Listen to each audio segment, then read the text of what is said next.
नमस्कार, कड़क पर आप सभी का स्वागत है। मैं हिमांशु सिंह पृथ्वी वल्लभ। बॉर्डर वॉच का वक्त हो चला है। आज बॉर्डर वॉच में बात होगी गाजा की त्रासदी की, जहां मलबा दिखाई देता है लेकिन मौन नहीं, धुआं दिखाई देता है लेकिन हताशा नहीं। दुनिया इसलिए चीख रही है क्योंकि वहां मरने वाले लोग सिर्फ आंकड़े नहीं, इंसान हैं। गाजा एक खंडर है। बम धमाकों की गूंज ने इस जगह को ऐसी चोट दी है कि कई इलाकों में पहचानने लायक कुछ भी नहीं बचा। सड़कें टूट चुकी हैं, इमारतें ढह चुकी हैं और जहां कभी लोग रहते थे वहां अब सिर्फ मलबा है। इजराइल की सेना घर घर में घुसकर हमास के लड़ाकों की तलाश कर रही है। गोलियों की तड़तड़ाहट से जमीन कांप उठती है और जब इजरायली टैंक गाजा की तंग गलियों में प्रवेश करते हैं तो पूरा इलाका गूंज उठता है। ये वही गाजा है जहां राहत टीमों के आंकड़े बताते हैं कि हजारों बच्चे मारे जा चुके हैं। कुल मौत का आंकड़ा 50,000 से ऊपर पहुंच चुका है। घायलों की संख्या इससे कई गुना ज्यादा है और जिनकी पहचान ही नहीं हो पाई उनका कोई रिकॉर्ड तक नहीं। इस युद्ध के बीच इजराइल के प्रधानमंत्री बेंजामिन नेतन्याहू गाजा के उत्तरी हिस्से में एक नया सैन्य बेस बनाने की योजना बना रहे हैं।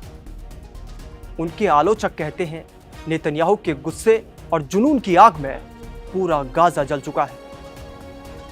दूसरी तरफ अमेरिका वो सिर्फ देख रहा है, बयान देता है, चिंता जताता है, मीटिंग बुलाता है, लेकिन जमीन पर कुछ नहीं बदलता और इसी खामोशी में एक और कराह दब जाती है, गाजा की कराह। दुनिया चीख रही है लेकिन कोई सुनने वाला नहीं।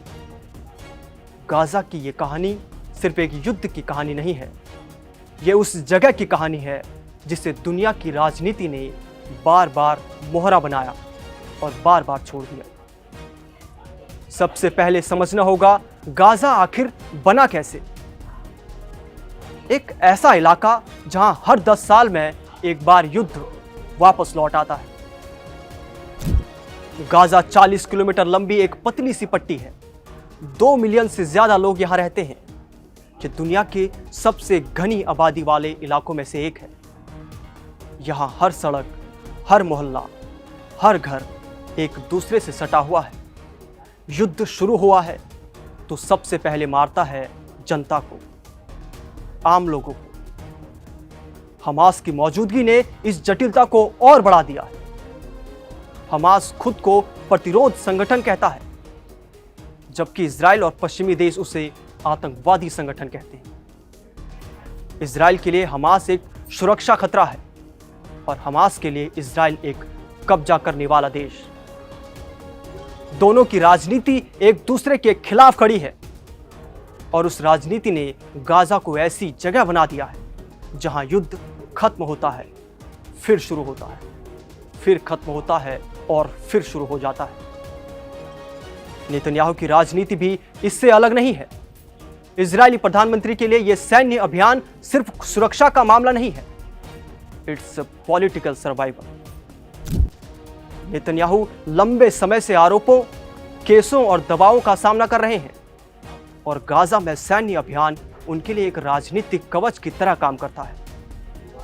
आलोचक कहते हैं कि नेतन्याहू युद्ध की आग को ठंडा होते देख नहीं सकते क्योंकि यह आग उनकी राजनीति को गर्म रखती है। अब बात करें अमेरिका की। अमेरिका दुनिया का सबसे ताकतवर देश है और इजराइल का सबसे पुराना सहयोगी। लेकिन जब गाजा में तेज बमबारी हो रही थी, बच्चे मर रहे थे, अस्पताल ढह रहे थे, अमेरिका सिर्फ बयान देता रहा कि हिंसा रोकी जानी चाहिए, मानवीय युद्ध बढ़ाई जाए, दोनों पक्ष संयम बरतें। दुनिया देखती रही कि सुपर पावर अमेरिका इजराइल पर दबाव डाल सकता था, हथियार रोक सकता था, फंड रोक सकता था, लेकिन उसने ऐसा नहीं किया। अमेरिका की राजनीति इस संघर्ष को एक ऐसे संतुलन पर रखती है जहां समर्थन भी जारी रहे और आलोचना भी कम से कम हो। अब सवाल उठता है कि गाजा का इस्तेमाल किसने किया? पहला खिलाड़ी हमास। हमास ने गाजा को अपने राजनीतिक और सैन्य ठिकाने के रूप में इस्तेमाल किया। उन्होंने सुरंगें बनाई, हथियार इकट्ठे किए और लड़ाई को प्रतिरोध का रास्ता बताया। लेकिन इसकी सबसे बड़ी कीमत किसने चुकाई? आम लोग, वे बच्चे जिनका युद्ध से कोई लेना देना नहीं था, वे परिवार जो सिर्फ जीना चाहते थे। हमास के फैसलों का बोझ सीधे जनता पर पड़ा। और दूसरा खिलाड़ी इजराइल। इजराइल ने सुरक्षा के नाम पर गाजा को एक तरह से ब्लॉकेट में रखा। सीमा बंद, सुरंग जो समुद्री रास्ते हैं वो नियंत्रित कर दिए। सामान की आवाजाही पर शक्ति। गाजा एक ओपन एयर प्रिजन बन गया। ये कहा जाता है कि इजराइल के लिए हमास की मौजूदगी एक आसान राजनीतिक कार्ड है, जिसे वो हमेशा सुरक्षा के नाम पर दिखा सकता है। और तीसरा खिलाड़ी है अमेरिका और अंतर्राष्ट्रीय समुदाय। दुनिया के बड़े देश हर बार गाजा पर बैठकें करते हैं, प्रस्ताव पास करते हैं, चिंता जताते हैं, बट जमीन पर कुछ नहीं बदलता। फंडिंग आती है, प्रोजेक्ट बनते हैं, योजनाएं दिखाई जाती हैं, लेकिन जब युद्ध लौटता है सब फिर मलबा बन जाता है। गाजा अंतर्राष्ट्रीय राजनीति की उस थाली जैसा है जिस पर हर देश अपनी कूटनीतिक थ्योरी परोसना चाहता है। और चौथा खिलाड़ी है अरब देश। बहुत से अरब देशों ने गाजा के सवाल पर तेज आवाजें उठाई, मंचों पर भाषण दिए, बट वास्तविक दबाव बहुत कम बनाया। कई देशों के लिए गाजा अब एक भावनात्मक मुद्दा तो है, लेकिन जो रणनीतिक प्राथमिकता है वो नहीं है।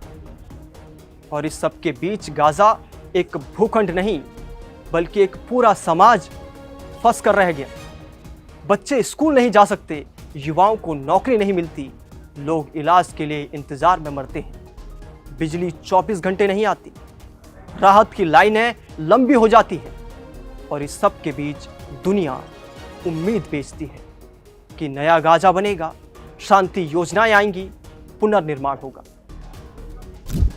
लेकिन गाजा की जनता पूछती है, आखिर कब?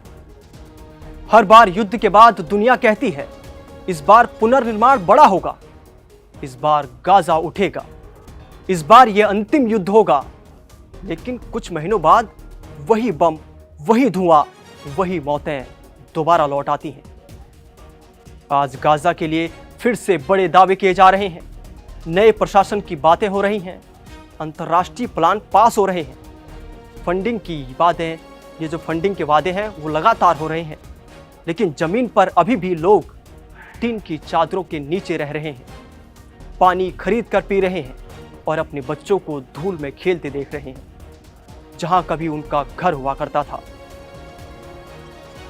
गाजा का भविष्य कागज पर बहुत सुंदर है। नए पोर्ट की योजनाएं, नए हवाई मार्ग, नए उद्योग, नए शहर, सबके प्लान तैयार हैं। लेकिन असल सवाल यह है कि क्या ये सब राजनीति की दीवारों से गुजरकर गाजा की धरती तक पहुंचेगा? क्योंकि गाजा का असली संकट सिर्फ युद्ध का नहीं है, यह भरोसे का संकट है। लोग अब दुनिया की बातों पर भरोसा नहीं करते, वादों पर भरोसा नहीं करते, सुरक्षा परिषद पर भरोसा नहीं करते और शायद नेताओं पर भी नहीं। गाजा की पुकार वही है जो पूरी दुनिया सुनती तो है, लेकिन मानो कोई कान बंद कर लेता है। दुश्मनी खत्म नहीं होती, राजनीति खत्म नहीं होती, हथियार खत्म नहीं होते, बट जिंदगी खत्म हो जाती है। यह गाजा की असली त्रासदी है। मलबा दिखाई देता है, लेकिन मौन नहीं दिखाई देता। धुआं दिखाई देता है, लेकिन हताशा नहीं दिखाई देती। दुनिया इसलिए चीख रही है क्योंकि यहां मरने वाले लोग सिर्फ आंकड़े नहीं हैं, इंसान हैं। लेकिन अफसोस, इन चीखों का कोई श्रोता नहीं है।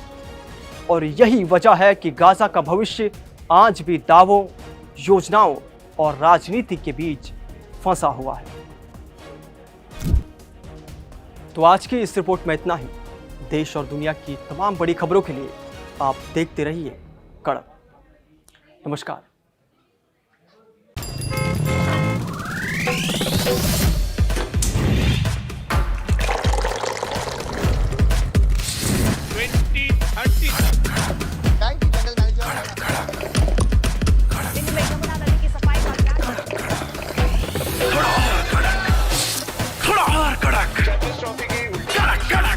चर्चित